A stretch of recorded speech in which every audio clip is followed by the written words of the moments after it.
મિત્રો આજે ફરી તમારા માટે દેશ કા લોહાર લઈને આવી ગયા છે અને અત્યારની મોસ્ટ ડિમાન્ડિંગ ગાડી ટાટાની નેક્સોન જે લોકો શોધી રહ્યા એમના માટે ડીઝલની અંદર મિત્રો ડીઝલની અંદર નેક્સોન તમને જલ્દીથી કંઈ બી જોવા નહીં મળે અને પ્લસ કે ભાઈ ઓટોમેટિકની અંદર ડીઝલની અંદર મૂકેલી છે સ્ક્રેચલેસ શોરૂમ કન્ડિશનની અંદર સિલ્વર કલરની અંદર તમને ગાડી જોવા મળી છે। ગાડીના સ્પેસિફિકેશનની વાત કરીએ ને સૌથી પહેલાં તો ભાઈ ઓટોમેટિકની અંદર ગાડી રહેશે, ડીઝલની અંદર તમને ટચ સ્ક્રીન મ્યુઝિક સિસ્ટમ જોવા મળી જશે, સ્ટેરિંગ ઉપર કંટ્રોલ આવી જશે, લેધર સીટ કવરની સાથે તમને ગાડી રહેશે અને ગેરંટેડ કિલોમીટરની અંદર ગાડી ફરેલી છે, કોઈ પણ ટાઈપનું મીટર ટેમ્પરિંગ અહીં કરવામાં આવતું નહીં।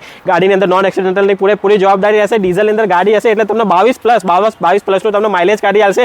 મોડલ યરની વાત કરીએ તો 2020ના મોડલની ગાડી રહેશે, ફર્સ્ટ ઓનરની અંદર ગાડી મૂકેલી છે, સ્પેશિયલ નંબર જેમ તમે ગાડી જોઈ રહ્યા છો ગાડી રહેશે સ્પેશિયલ નંબર 2018, 51,000 રૂપિયા ડીપીની અંદર લોન પણ કરી દેવામાં આવશે। ગાડીની ફાઇનલ પ્રાઇસિંગની વાત કરીએ 6,50,000ની અંદર ગાડી આપી દેવાની છે। ગાડી જો તમે જોવા માંગતા તો આકાશ મોટર્સ ઉપર તમને જોવા મળી જશે। ગાડી લેટર બીજી કોઈ પણ ઇન્ફોર્મેશન લેવા માંગતા તો સ્ક્રીન ઉપર કોન્ટેક્ટ નંબર ચાલે, કોન્ટેક્ટ નંબરથી આજે જ